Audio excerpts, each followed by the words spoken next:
মা সুমায়াকে তখন জাবালে কাবার কাছে ধরে আনলো। বড় একটা খুঁটির সাথে যখন নাকি মা সুমায়া রে দুই হাত পিছের দিকে দিয়া বান্ধিয়া থুইল, সুমায়ার সন্তান আব্দুল্লাহকে ধরে আনা হইল।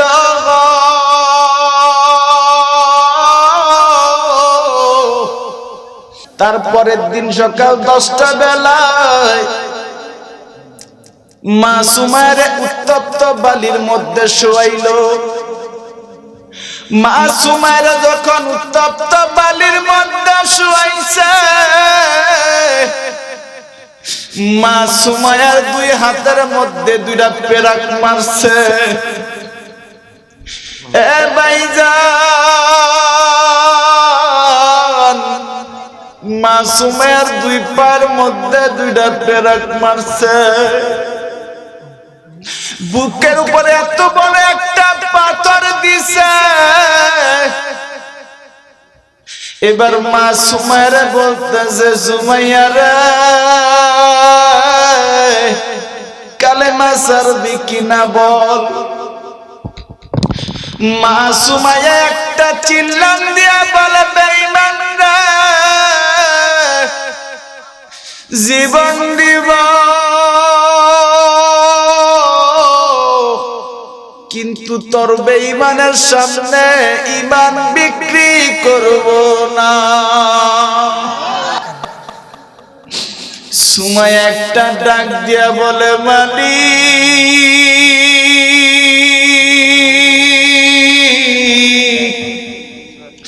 তুমি তাকায়া দেখো, আমার দুই হাতের মধ্যে দুইটা পেরাক মারছে, আমার দুই পায়ের মধ্যে দুইটা পেরাক মারছে, আমার বুকের উপরে এত বড় একটা পাথর দিছে। এরপর মালিক তোমার কালেমা মালিক জানি নাই। ও মালিক এত কষ্টের মধ্যেও মালিক তোমার আমি ভুলি নাই। যেদিন নাকি হাসরের মাঠ কায়েম হয়ে যাবে, যেদিন নাকি কিয়ামতের কঠিন মাঠ কায়েম হয়ে যাবে, মানুষগুলা যখন নাকি নাফসি নাফসি করবে, ওই কঠিন মুসিবতের দিন তুমি আমারে ভুইলো না। যেদিন নাকি মানুষগুলা হাহাকার লাইগা যাবে, মানুষগুলা যখন নাকি চিৎকার করা শুরু করবে, হাসরের মাঠে যখন নাকি মানুষের মাথার উপর সূর্য দেওয়া হবে, মানুষের মাথার মগজগুলা টকবক করিয়া গলিয়া গলিয়া পড়বে। কারো গাম হাঁটু পর্যন্ত হবে, কারো গাম মাজা পর্যন্ত হবে, কারো গাম বুক পর্যন্ত হবে, কারো বা গলা পর্যন্ত হবে, কারো বা ওই গামের মধ্যে হাবুডুবু খাবে। ওই কঠিন মুসিবতের দিন মালিক গো তুমি আমারে সাহায্য কইরো। এই কঠিন মুসিবতের দিন তুমি আমারে সাহায্য কইরো মালিক। বেঈমানগুলা ঈমানের পরিচয় নেওয়ার জন্য আমার এত কষ্ট দিচ্ছে, তারপর আমি ঈমান ছাড়ি নাই। সেদিন কঠিন মুসিবতের দিন মালিক তুমি আমারে ভুইলো না। আল্লাহু আকবার বলেন। মা সুমাইয়া সঙ্গে সঙ্গে বললেন, এ বেঈমান আমার জীবন দিব কিন্তু তোর সামনে আমি ঈমান বিক্রি করব না। বেঈমান আবু জেহেল যখন নাকি শুনতে পারলো কি ব্যাপার, এত কষ্ট দিলাম তারপরও ঈমান ছাড়ে না, সঙ্গে সঙ্গে আবু জেহেল আব্দুল্লাহ মা সুমাইয়ার সন্তানকে বললেন, এ আব্দুল্লাহ, তোর মাকে এতক্ষণ কষ্ট দেওয়া হয়েছে, তোর মা ঈমান ছাড়ে নাই। এখন তোর মার সামনে, তোর সামনে তোর মাকে উলঙ্গ করা হবে। এখন চিন্তা ভাবনা করে দেখ কালেমা ছাড়বি কিনা।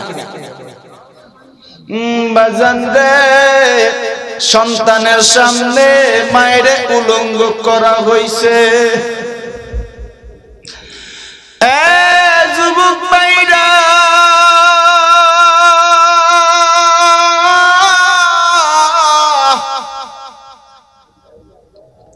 সন্তানের সামনে যখন নাকি মায়েরা উলঙ্গ করছে, আব্দুল্লাহ বলতেছে, মালিক গো, তুমি আমারে কেমন পরীক্ষার মধ্যে ফেলাইলা। আজকে আমার মার সামনে আমার মায়েরা উলঙ্গ করছে। পৃথিবীর কোন সন্তান পারবে মায়ের লজ্জাস্থান দেখতে? বেঈমান আবু জেহেল বলতেছে, আমারে কালেমা ছাড়ার জন্য এখন আমি কি করব?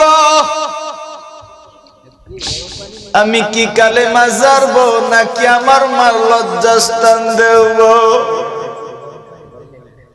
তিনি চিন্তা করলেন, তিনি মৌখিকভাবে কালিমা ছাইরা দিবে। দূরের থেকে মা সুমাইয়া শুনছে আমার সন্তান কালেমা ছেড়ে দিবে। দূরের থেকে একটা ডাক দিয়া বলে, আব্দুল্লাহ রে, আমি মার কষ্ট দেখিয়া যদি তুই কালেমা ছেড়ে দেস, আমি মার কষ্ট দেখে যদি তুই কালেমা ছাইরা দেস আব্দুল্লাহ, আমি মা কাল কিয়ামতের ময়দানে তোরে ছেলে বলে সম্বোধন করব না। এ আব্দুল্লাহ,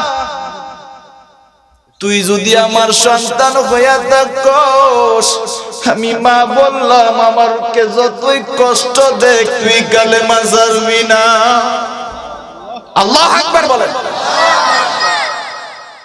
যখন নাকি দূরের থেকে আওয়াজ দিছে, এবার বেঈমান আবু জেহেল সঙ্গে সঙ্গে বলতেছে, এ আব্দুল্লাহ, তুই যদি তোর মার কথা শুনোস, তুই যদি কালেমা নাই ছাড়স, এখন তোর মার লজ্জাস্থান আঘাত করে তোর মাকে শহীদ করে দেব। চিন্তা করে দেখ কালেমা ছাড়বি কিনা। ইমানদার কাকে বলে তাই দেখো। তারা ইমানের মর্ম বুঝছে, কিন্তু আমরা বুঝি নাই। কথা বলে না, আমাদের কাছে ইমানের কোনো গুরুত্ব নেই। এ ভাইজান,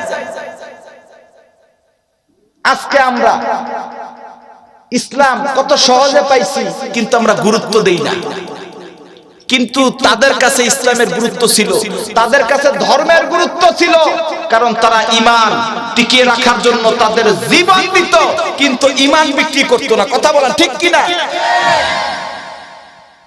আজকে আমরা ঠিকভাবে নামাজই পড়ি না, আবার দাবি করি আমরা ঈমানদার। কথা বলেন।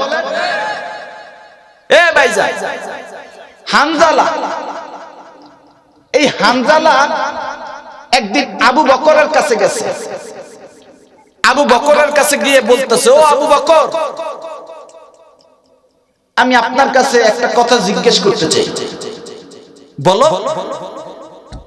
আসলে আবু বকর, আমি একটা জিনিস জিজ্ঞাসা করতে চাই, সেটা হলো আমি যত সময় পর্যন্ত নবীর দরবারে থাকি, মসজিদে থাকি, মাদ্রাসায় থাকি, তখন আমার ঈমান শুধু বাড়তেই থাকে, বাড়তেই থাকে, বাড়তেই থাকে। যখন নাকি আমি মসজিদ থেকে বাহির হয়ে যাই, নবীর দরবার থেকে বাহির হয়ে যাই, তখন আমার ঈমান আর আগের মতো থাকে না। আমি যখন নাকি আমার বউর কাছে যাই, আমার বিবি বাচ্চার কাছে যাই, তখন আমার ঈমান আর মজবুত থাকে না, কেমন যেন একটু দুর্বল দুর্বল লাগে। বাজান রে, দেখেন আবু বকর কি বলে। আবু বকর সঙ্গে সঙ্গে ডাক দিয়া বলে, হানজালা,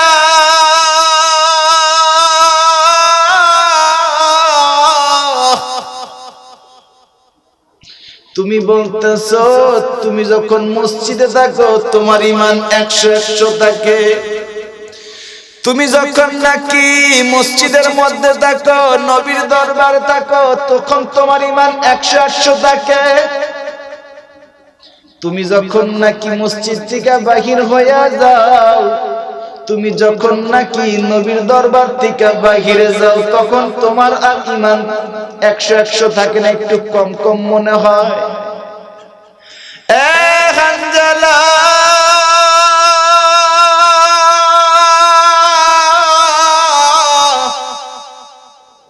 তোমার যেই সমস্যা রে হানজালা, আমি আবু বকর একই সমস্যা। এ হানজালা তুমি যেই প্রশ্ন আমার করতেছ আমিও তো এই সমস্যায় ভুগতেছি। আমিও যখন নাকি নবীর দরবারে থাকি, যখন নবী আমার সামনে থাকে তখন আমারও ঈমান খুব তাজা থাকে। যখন নাকি আমিও মসজিদ থেকে বাহির হয়ে যাই, যখন নাকি মাদ্রাসা থেকে বাইর হয়ে যাই, কোরআন তেলাওয়াত ঠিক ফারেক হইয়া বিবি বাচ্চার কাছে যাই, তখন আমারও ঈমান তাজা থাকে না, একটু দুর্বল দুর্বল মনে হয়। যখন বাজারে যাই, ঘাটে যাই, একটু দুর্বল দুর্বল মনে হয়। হানজালা বললেন তাহলে কি করতে পারি?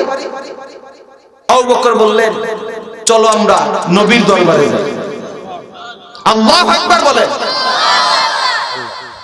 এ আবু বকর চলো আমরা নবীর দরবারে যাই, কারণ নবীর দরবারে গেলেই আল্লাহর নবী আমাদের সুন্দর একটা সমাধান দিতে পারবে। মাজারে দুইজন সাহাবী নবীর দরবারে গেলে, এই দুইজন সাহাবী যখন নাকি নবীর দরবারে গেলেন, নবীর দরবারে গিয়ে বলতেছে ইয়া রাসূলুল্লাহ আমরা একটা সমস্যার মধ্যে ভুগতেছি। ওগো দয়ার নবী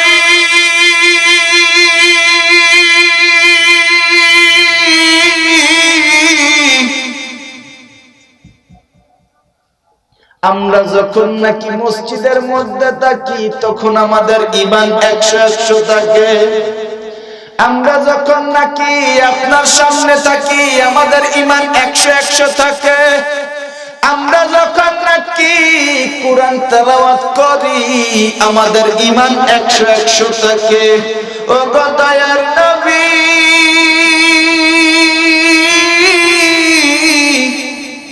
আমরা যখন নাকি মসজিদ থেকে বাহির হয়ে যাই, আপনার দরবার থেকে বাহির হয়ে যাই, যখন নাকি মাঠে যাই, ঘাটে যাই, তখন আমাদের ঈমান আর একরকম থাকে না, একটু কম কম মনে হয়। আমার নবী সঙ্গে সঙ্গে বললেন ও হানজালা, ও আবু বকর, ঈমান তো এমন একটা জিনিসের নাম যেটা কখনো একরকম থাকে না, আপ ডাউন হয়। আল্লাহু আকবার বলেন। ঈমান এমন একটা জিনিসের নাম যেটা কখনো একরকম থাকে না, আপ ডাউন হয়। কি হয়? এক্সাম্পল দিলে বুঝতে পারবেন। ছোট্ট একটা এক্সাম্পল, মানুষের সম্পদ কিন্তু একরকম থাকে না, আপ ডাউন হয় কি না? হয়। দেখবেন মানুষের সম্পদ আজ হয়তোবা যত আছে 5 বছর পরে হয়তোবা কমবে অথবা বাড়বে। কথা বলেন। আজকে যে রিকশা চালায় সে আর কয়েকদিন পর অটো চালাইতে পারে। আজকে যে রিকশা চালায় হ্যাঁ রিকশা বেচে বিদেশেও যাইতে পারে।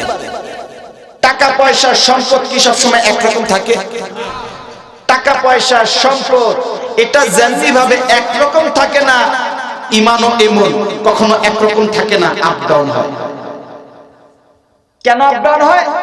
যখন নাকি মুসলমানের সন্তান মসজিদের মধ্যে যাবে, যখন নাকি মুসলমানের সন্তান মাহফিলে যাবে, যখন নাকি মুসলমানের সন্তান নামাজ পড়বে, যখন নাকি মুসলমানের সন্তান ঈমানের বয়ান শুনবে, তখন মুসলমানের ঈমান শুধু বাড়তেই থাকে, বাড়তেই থাকবে, বাড়তেই থাকবে। বাজান রে, ওই মানুষটা কি বলে দেখে, ওই লোকটা একটা ডাক দিয়া বলে বাচ্চা সুলাইমান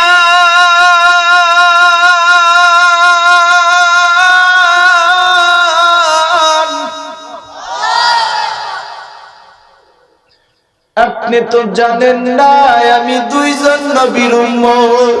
সুবহানাল্লাহ। একজন হলো আমি আপনার বাবা দাউদের উম্মত,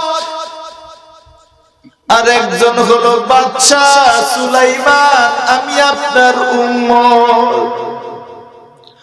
ও বাদশা সুলাইমান,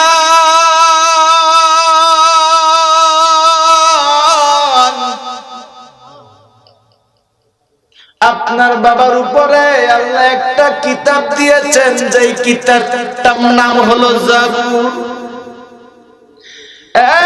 যুবক ভাইরা, ওই লোকটা এখন কি বলে দেখো।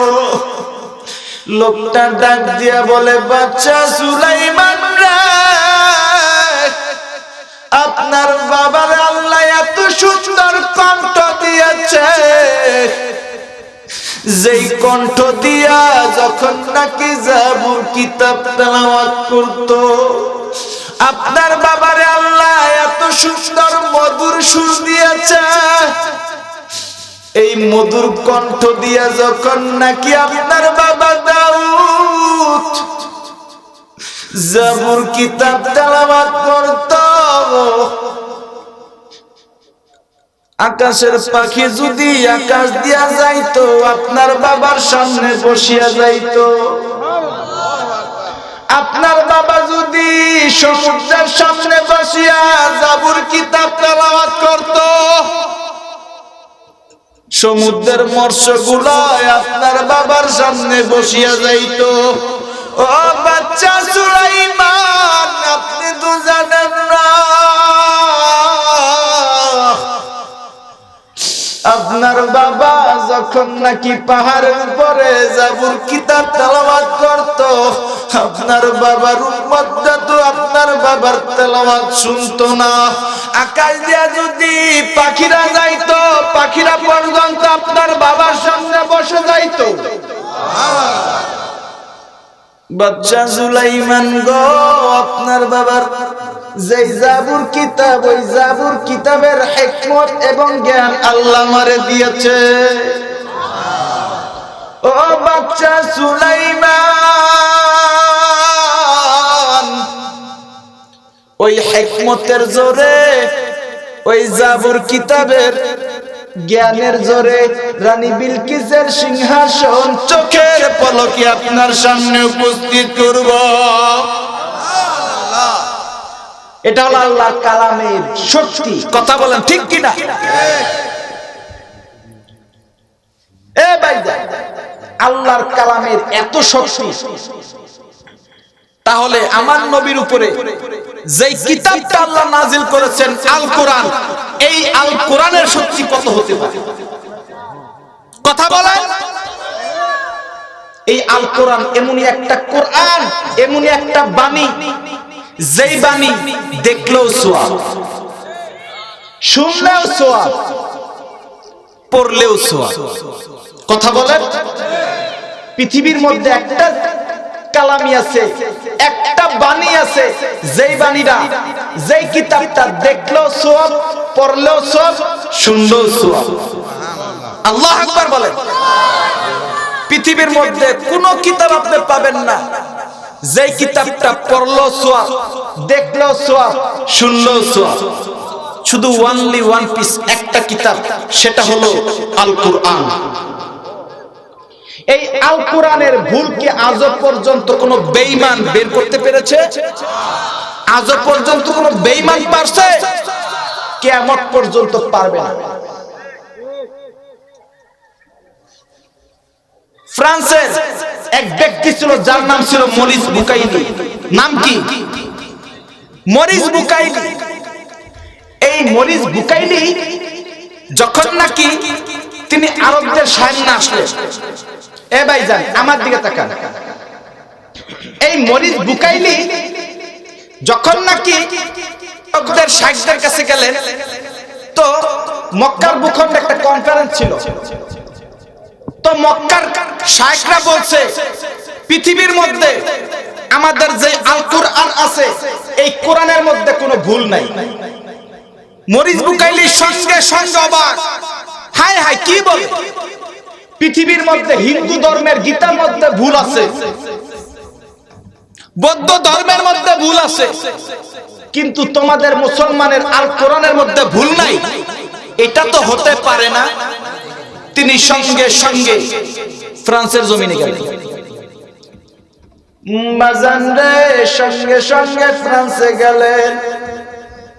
চিঠির মধ্যে জানায়া দিল আরবের শায়েখরা, আমি আপনাদের কাছে আরবি শিখতে চাই। যখন নাকি ভাইজান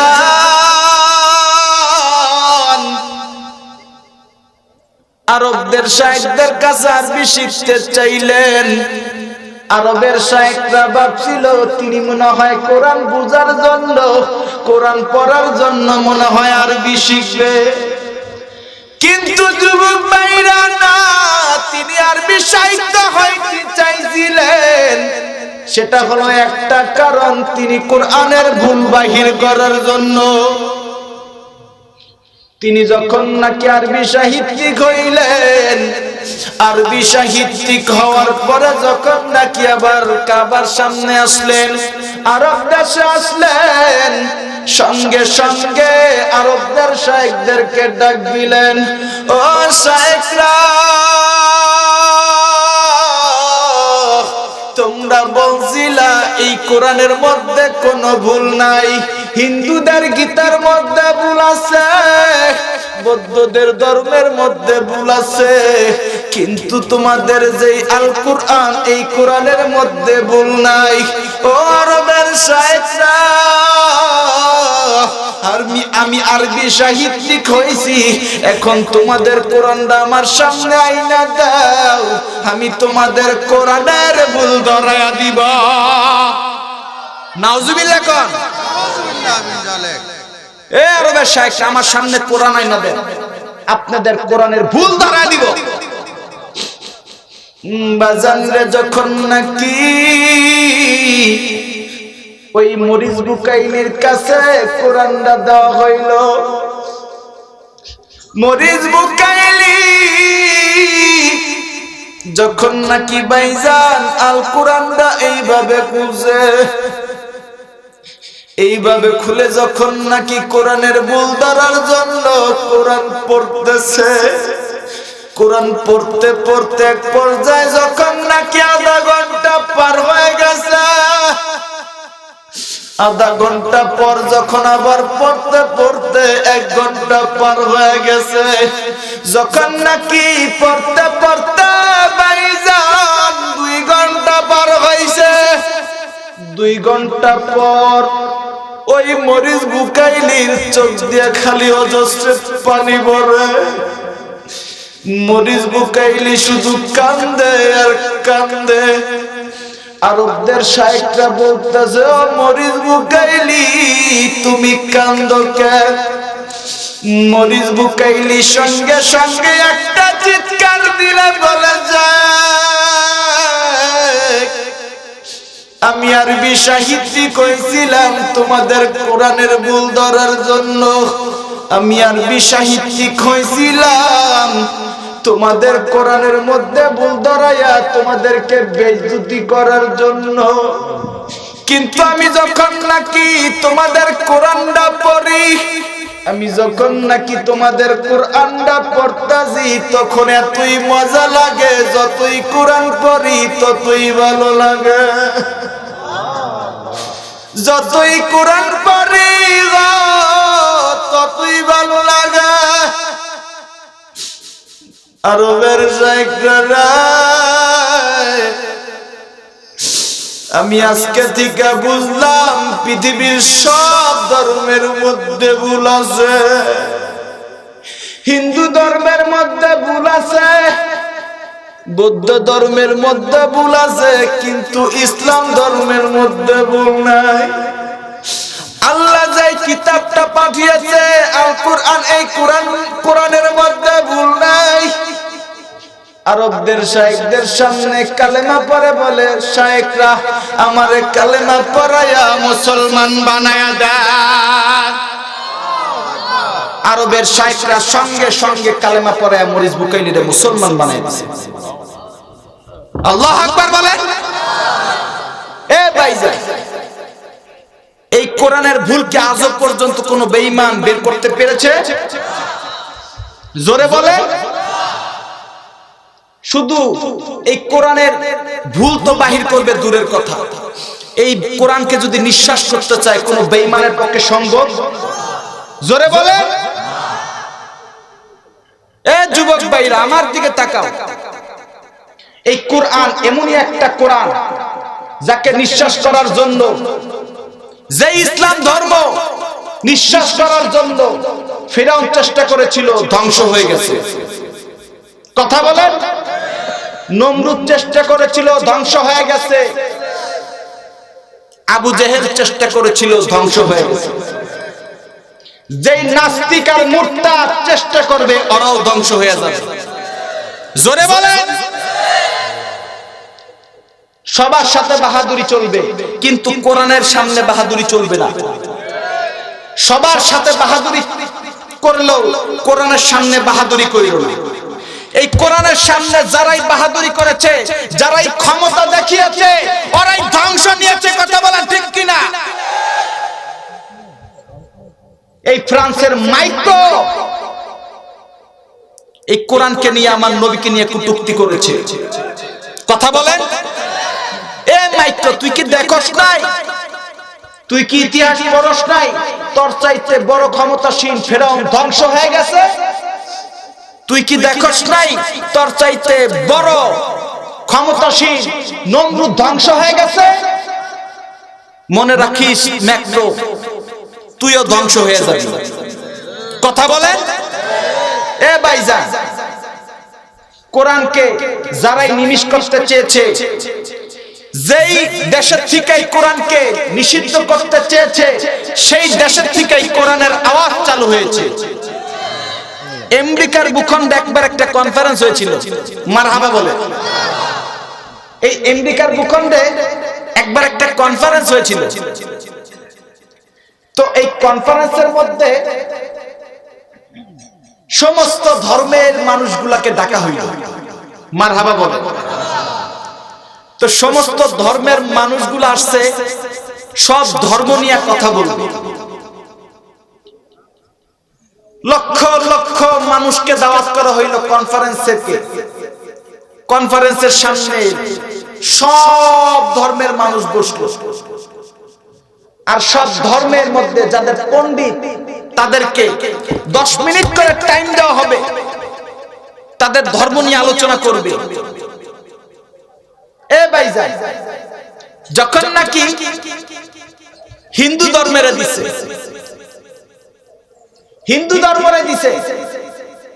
হিন্দু ধর্মরে দেওয়ার পর তিনি 10 মিনিট আলোচনা করছে। 10 মিনিট শেষ, লাল বাটনের চাপ, বিদায়। 2 নাম্বার বৌদ্ধ ধর্মরে দিছে। বৌদ্ধ ধর্ম যখন নাকি তাদের ধর্ম নিয়ে আলোচনা করতেছে, দেখেন কি বলে, রমায়ণ গগয়ন ঈশ্বরন মহামানায়ণ হরিপদং পদং পদং পং ওম শান্তি ওম শান্তি ওম। বৌদ্ধ ধর্ম কি কয়? তাদের ধর্মের আলোচনা করে। রমায়ণ গগয়ন ঈশ্বরন মহামানায়ণ হরিপদং পদং পদং পং ওম শান্তি ওম শান্তি ওম। 10 মিনিট লাল বাটনে যাও, বিদায়। শেষ মুহূর্তে মুসলমানদের ধর্ম থেকে একজনকে ডাকা হলো, তিনি হলেন কারি আব্দুল বাসেত। নাম কি? এই কারি আব্দুল বাসেতকে ডাকা হইল। ও কারি আব্দুল বাসেত, সব ধর্মের কথা বলা শেষ, এখন তোমাকে দেওয়া হলো 10 মিনিট টাইম, তুমি ধর্ম নিয়ে আলোচনা করো। তো কারি আব্দুল বাসেতকে যখন নাকি দেওয়া হইল, তো কারি আব্দুল বাসেত কি বলবে? মাত্র 10 মিনিট টাইম, ধর্ম নিয়ে কি আলোচনা করবে? আমাদের ইসলাম ধর্ম যদি 10 মিনিট কথা বলতে যায়, খুতবা পড়লেও তো আধা ঘন্টা লাগবে। কথা বলে। এই যে দেখেন না আমি খুতবা পড়ছি কতক্ষণ লাগছে। আর কারি আব্দুল বাসাত চিন্তা করলেন আমি যদি খুতবা পড়ি তইলেও আধা ঘন্টা লাগবে, কি পড়ব? মাজান রে কারি আব্দুল বাসাত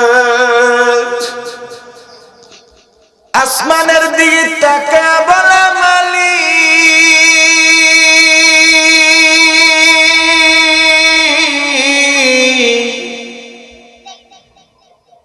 আমি আমার ধর্ম নিয়ে কি আলোচনা করব? ও মালিক,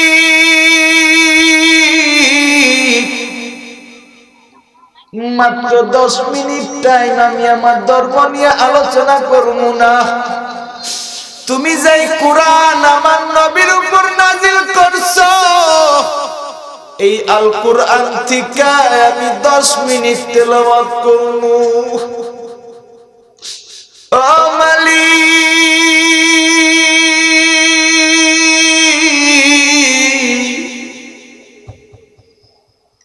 এই শত শত বেঈমানদের সামনে তোমার কালাম তেলাওয়াত করব, তুমি আমার কণ্ঠের মধ্যে এমন জাদু দিবা যেই জাদুর কারিশমায় বেঈমানগুলা তোমার কালামের পাগল হয়ে যাবে। তুমি আমার কণ্ঠের মধ্যে এমন জাদু দিবা যেই কণ্ঠের কারিশমার কারণে বেঈমানগুলা তোমার কোরআনের প্রতি পাগল হয়ে যাবে। ও আল্লাহ, আমারে মাত্র 10 মিনিট টাইম দিছে। ওরা তো জানেই না যে ইসলাম ধর্ম খুতবা করতে গেলে 10 মিনিট লাগে।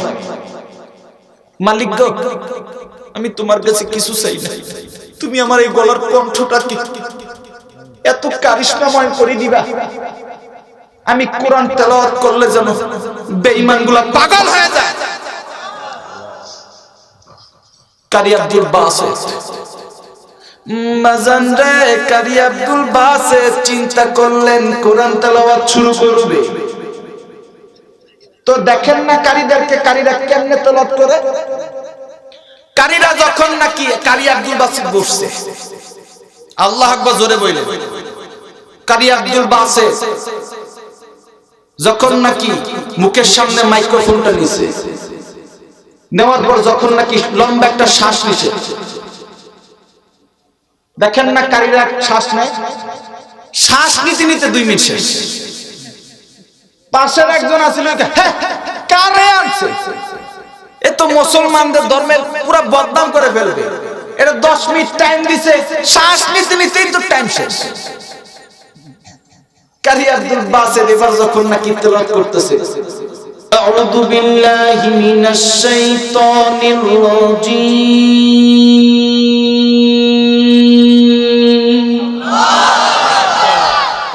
বিসমিল্লাহির রাহমানির রাহিম।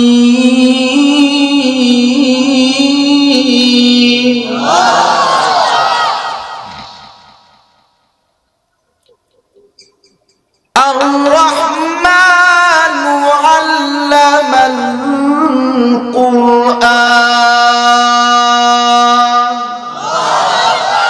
কারি আব্দুল বাসিত, এই কারি আব্দুল বাসিত যখন তেলাওয়াত করে,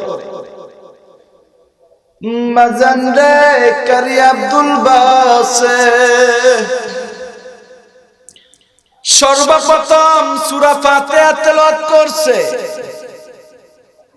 ফাতিহা তেলাওয়াত করতে করতে বাজান 9 মিনিট টাইম শেষ। টাইম ছিল কয় মিনিট? 9 মিনিট শেষ। এবার কারি আব্দুল বাসিত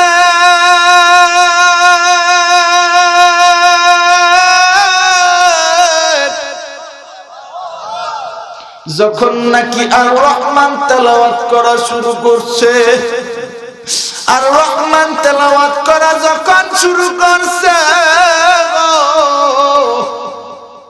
মাজান 27 নাম্বার পারা তেলাওয়াত শেষ করছে। এদিক দিয়া ভাইজান আধা ঘন্টা পার হয়ে গেছে। এরপরে যখন নাকি ভাইজান 28 নাম্বার পারা তেলাওয়াত শুরু করছে, 28 নাম্বার পারা তেলাওয়াত করা শেষ করছে, এদিক দিয়ে টাইম 1.5 ঘন্টা পার হয়ে গেছে। কারি আব্দুল বাসেত 29 নাম্বার পারা তেলাওয়াত শুরু করছে, 29 পারাও শেষ, 30 নাম্বার পারা তেলাওয়াত শুরু করছে, 30 নাম্বার পারাও শেষ। যুবক ভাইরা, যখন নাকি কারি আব্দুল বাসেত 30 নাম্বার পারা শেষ হয়ে গেছে, শেষ হওয়ার পরে যখন নাকি কারি আব্দুল বাসেত চুপচাপ বসছে, এদিক দিয়ে বাজান 3 ঘন্টার টাইম শেষ। ওই কনফারেন্সের মানুষগুলো একটা চিৎকার মারিয়া বলে, কারি আব্দুল বাসেত তুমি কোরআন তেলাওয়াত থামায়ো না, তুমি কোরআন তেলাওয়াত থামায়ো না, তুমি কোরআন তেলাওয়াত করো। কারণ কারি আব্দুল বাসেত যখন নাকি ভাইজান কোরআন তেলাওয়াত করে গো, সমস্ত বেঈমানদের চোখ দিয়ে শুধু পানি আর পানি। বেঈমানগুলা চিন্তা করে, কারি আব্দুল বাসেত জীবনে কত নায়িকার গান শুনছি, কত গায়িকার গান শুনছি, কত নায়িকার নাচ দেখছি, কত গায়কের গান শুনছি, কিন্তু এত সুন্দর মধুর কণ্ঠের তেলাওয়াত কোনদিন শুনি না। ও কারি আব্দুল বাসেত তুমি কোরআন তেলাওয়াত থামায়ো না, কোরআন তেলাওয়াত থামায়ো না। কারণ তুমি যখন কোরআন তেলাওয়াত করো, কেমন যেন শরীরের মধ্যে একটা জ্বর শুরু হয়ে যায়। আল্লাহু আকবার। ও কারি আব্দুল বাসেত তুমি কোরআন তেলাওয়াত থামায়ো না। তুমি যখন কোরআন তেলাওয়াত করো, কলা কাটা মুরগিরা যখন ছটফট ছটফট করে, সমস্ত কনফারেন্সের মানুষগুলো ছটফট করতেছে। এ যুবক ভাইরা, দেখো কোরআন কি জিনিস। যেই জায়গায় 10 মিনিট কোরআন তেলাওয়াত করার কথা, সেই জায়গায় পার হয়ে গেছে ঘন্টার পর ঘন্টা। এক বেঈমান আবার তাকে আসিল, ওই বেঈমান কয়, এই বেটা তোরা টাইম দিছে 10 মিনিট হইলে লাল বাটনে চাপ দিবি।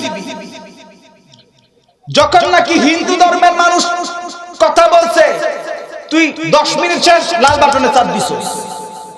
যখন নাকি বৌদ্ধ ধর্মরে দিছে, ওই যখন ধর্ম নিয়ে কথা বলছে, তখন তুই 10 মিনিট শেষ লাল বাটনে চাপ দিছিস। কিন্তু মুসলমানের ধর্মে যখন নাকি কারি আব্দুল বাসেত যখন নাকি কোরআন তেলাওয়াত করলো, আধা ঘন্টার জায়গায় 1 ঘন্টা, 1 ঘন্টার জায়গায় 1.5 ঘন্টা, সে জায়গায় ঘন্টার পর ঘন্টা কথা বললো, তুই তো লাল বাটনে চাপ দিলি না। এই তুই কেন চাপ দিলি না? বাজান রে, ওই লোকটা ডাক দিয়া বলে, বেঈমান রে, ও বেঈমান, কারণ যখন নাকি হিন্দু ধর্মের মানুষ তাদের ধর্মের কথা বলে, তখন আমার হুঁশ আছে। যখন নাকি বৌদ্ধ ধর্মের মানুষ কথা বলে, তখন আমার হুঁশ আছে। কিন্তু যখন নাকি মুসলমানের ধর্ম থেকে কারি আব্দুল বাসেত, এই কারি আব্দুল বাসেত যখন নাকি কোরআন তেলাওয়াত করে, এই মধুর কণ্ঠের তেলাওয়াত শুই না গো, আমার মাথার হুঁশ হারায় ফেলছি। এটা কেমন বাণী শুনাইল, জীবনেও শুনি নাই। জীবনে তো কত কিছুই শুনলাম, কত গান শুনলাম, কত কিছু শুনলাম, জীবনে তো এমন ভালো লাগে না। আজকে কারি আব্দুল বাসেত কি তেলাওয়াত করলো, তার কণ্ঠের মধ্যে কি জাদু আছে, তার জাদু কারস ভাই আমি হুশ হারায়া ফেলছি। বেঈমান, তুমি এখন নিজেই বল, এই বেঈমান তুই নিজেই বল, শুধু আমি? পুরো কনফারেন্সের মানুষগুলা পাগল। যে জায়গায় 10 মিনিট হইলে চাপ দেওয়ার কথা, আমি তো চাপ দিব দূরের কথা, পুরো কনফারেন্সের মানুষগুলা গলা কাটা মুরগির মতন লাফাইতাছে আর বলতাছে, কারি আব্দুল বাসেত তুমি যে 3 ঘন্টা কোরআন তেলাওয়াত করছো আমাদের মন ভরে নাই। ও কারি আব্দুল বাসেত, তুমি যদি আজকে এই কনফারেন্সের মধ্যে সারা রাত তেলাওয়াত করতা তাহলে আমাদের মন ভরতো না। এই বেঈমান দেখছো সমস্ত কনফারেন্সের মানুষগুলা কেমনে পাগল হয়ে গেছে কোরআনের। তার নামে আন্তর্জাতিক মামলা হইল, কারণ কনফারেন্সটা ছিল আন্তর্জাতিক কনফারেন্স আমেরিকার ভূখণ্ডে। যখন নাকি আন্তর্জাতিক ভাবে মামলা হয়ে গেল সুইজারল্যান্ডের ভূখণ্ডে, এই সুইজারল্যান্ডের ভূখণ্ডে যখন আন্তর্জাতিক ভাবে মামলা হইল, তো জজ সাহেব আদালতের সামনে সমস্ত ধর্মের মানুষগুলা, এর মধ্যে যাকে নাকি দায়িত্ব দিয়েছিল লাল বাটনে চাপ দেওয়ার, ওকে জিজ্ঞেস করলো, এই তোকে দায়িত্ব দেওয়া হয়েছিল এই লাল বাটনে চাপ দেওয়ার জন্য, কারণ জজ সাহেব জিজ্ঞেস করতেছে আদালতে, যখন নাকি তোমার দায়িত্ব ছিল তুমি লাল বাটনে চাপ দিবে, যখন নাকি হিন্দু ধর্মের মানুষ কথা বলছে তখন 10 মিনিট হওয়ার সঙ্গে সঙ্গে তুমি লাল বাটনে চাপ দিছো, যখন নাকি বৌদ্ধ ধর্মের মানুষ কথা বলছে 10 মিনিট হওয়ার সঙ্গে সঙ্গে তুমি লাল বাটনে চাপ দিছো। কিন্তু কারি আব্দুল বাসেত যখন নাকি কোরআন তেলাওয়াত করেছে, তুই তো 10 মিনিটের জায়গায় আধা ঘন্টা, আধা ঘন্টার জায়গায় 1 ঘন্টা, 1 ঘন্টার জায়গায় 1.5 ঘন্টা, 1.5 ঘন্টার জায়গায় 2 ঘন্টা, সে জায়গায় ঘন্টার পর ঘন্টা কথা বলছে, তুই তো লাল বাটনে কেন চাপ দিলি না? এই বল কেন চাপ দিলি না? ওই আদালতের সম্মুখে বেঈমানরা যেমনি ভাবে উত্তর দিয়েছিল, ওই ব্যক্তিটা জজের সামনে সেভাবে উত্তর দিয়ে বলেছিল, ও জজ সাহেব, ও জজ সাহেব, আমি কেমনে লাল বাটনে চাপ দিব? আপনি কি জানেন ওই কনফারেন্সের কি অবস্থা হয়েছিল?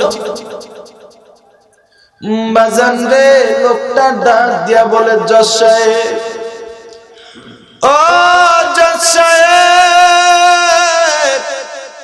আপনি তো জানেন না ওই কনফারেন্সের কি অবস্থা হয়েছিল। আপনি যদি কনফারেন্সের মধ্যে থাকতেন,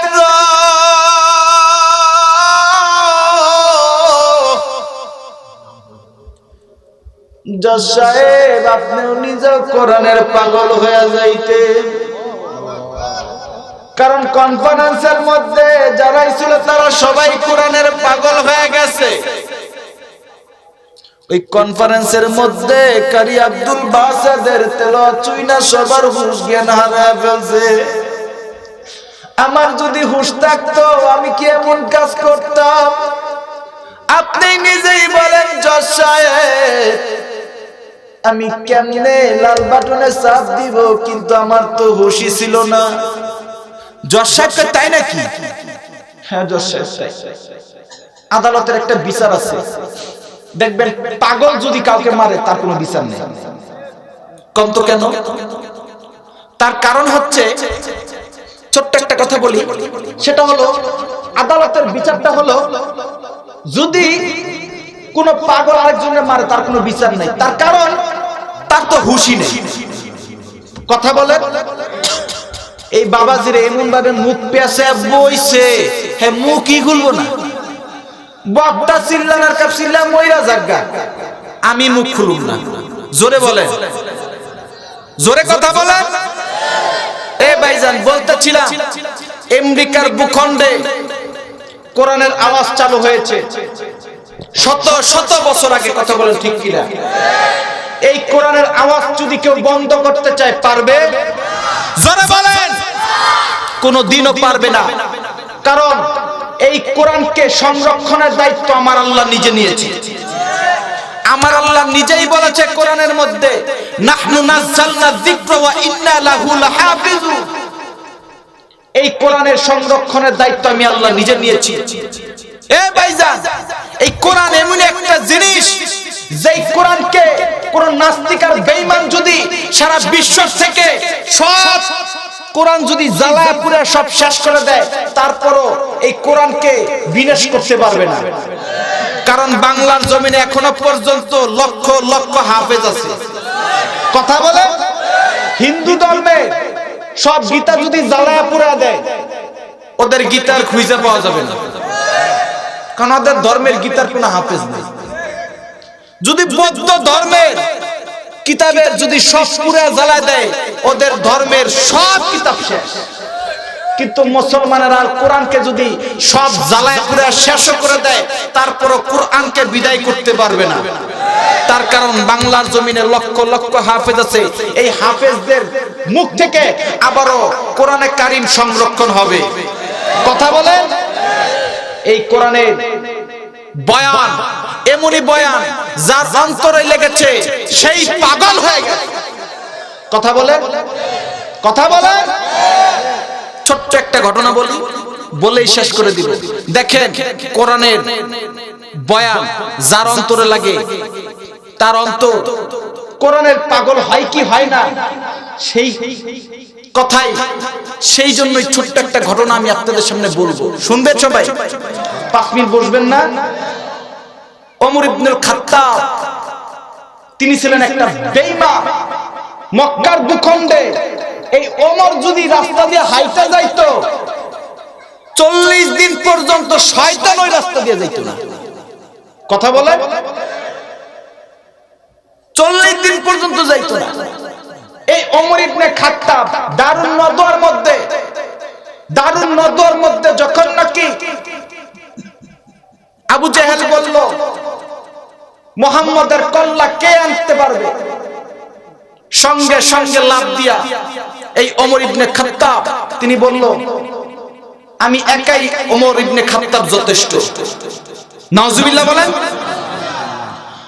বাজান রে, তারপরের দিন সকাল 10টা বেলায় হযরত আমার নবীর কল্লা যখন আনার জন্য ইতিমধ্যেই রাস্তা দিয়া যাইতেছে, এ যুবক ভাইরা, এখন দিলদারে নরম করিয়া দিও। ওমর যখন নাকি রাস্তা দিয়া যাইতেছে, ইতিমধ্যেই একটা লোকের সাথে দেখা হইছে।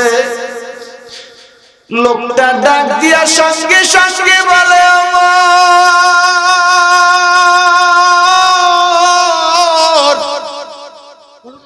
তুমি আমার নবীর কল্যাণতে যাইতেছো, তুমি নবী মুহাম্মাদের কল্যাণতে যাইতেছো।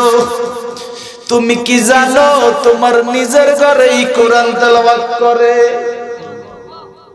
ও ওমর, তুমি কি জানো তোমার ঘরের মধ্যে তোমার বোন নিজেই কোরআন তেলাওয়াত করে? হযরত ওমর যখন নাকি ভাইজান এই কথা শুনছে, সঙ্গে সঙ্গে মাথার মধ্যে রক্ত ঝাঁপিয়ে গেছে। কেমন কথা বলস? তোর কলারটা টান দিয়া ধরে বলে, তোর কথা যদি সত্য না হয়, তাহলে আমার মুহাম্মাদের কল্লা নয়, তোর কল্লাই আগে কাটবো। এই কথা বলিয়া সঙ্গে সঙ্গে ভাইজান ওমরের মাথার মধ্যে রক্ত ঝাঁপিয়ে গেছে। কি বলল কথাটা? ওমর সঙ্গে সঙ্গে দৌড়ে যাইতাছে বোনের বাড়িতে। বোনের বাড়ির সামনে আসতেই দেখে বোন কোরআন তেলাওয়াত করে। যুবক ভাইরা, ওমরের বোন যখন কোরআন তেলাওয়াত করে, ওমর যখন দরজার সামনে আসছে, ওমরে দেখাই সঙ্গে সঙ্গে কোরআন তেলাওয়াত অফ করে দিছে। ওমর একটা ডাক দিয়া বলে, বোন রে, তুই মুহাম্মাদের কোরআন পড়স, আমি ওমর মুহাম্মাদের কল্যাণতে যাইতাছি আর তুই মুহাম্মাদের কোরআন পড়তাছস। বোন সঙ্গে সঙ্গে একটা ডাক দিয়া বলে, আমার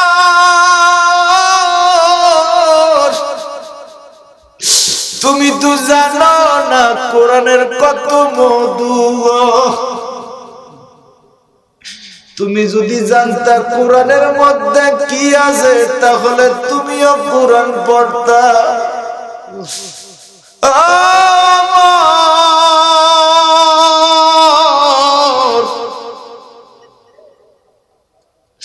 তুমি আসছো ভালোই হয়েছে, আমি তোমার একটা কথা জানায়া দেই, তুমি যখন দেখেই ফেলছো আমি মুহাম্মাদের কালেমা কবুল করছি, এই কথা যখন নাকি ওমরের বোন বলছে, ওমর সঙ্গে সঙ্গে বললেন, কি বললি তুই মুহাম্মাদের কালেমা পড়ছস?